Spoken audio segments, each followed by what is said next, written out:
আমাদেরকে নেতা সম্পর্কে সচেতন থাকতে হবে।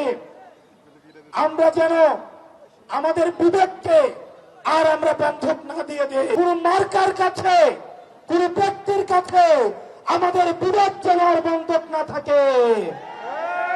আমরা নেতৃত্ব নির্বাচন করব যোগ্যতা দেখে, কে কত বেশি জনপ্রিয়, জনগণের কাছে যাচ্ছে, জনগণের ভাষা বুঝে, জনগণের সমস্যা বুঝে, কতটা বাংলাদেশকে ধারণ করে, কতটা আপনাদেরকে ধারণ করে, আমরা তাদেরকেই নেতা নির্বাচন করব।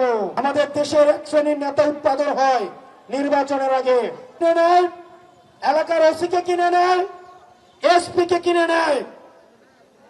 আমাদের এলাকায় ছিল না এরকম? গাংনীতে ছিল না? বাংলাদেশে ছিল না? প্রিয় গাংনীবাসী, সময় এসেছে সচেতন হওয়ার। আপনারা যদি সচেতন না হন, যেই নেতা টাকা নিয়ে আসবে নির্বাচনের আগের রাতে, মনে রাখবেন সে আপনাকে একদিন টাকা দিবে আর 5 বছর আপনার গোলামি করাবে।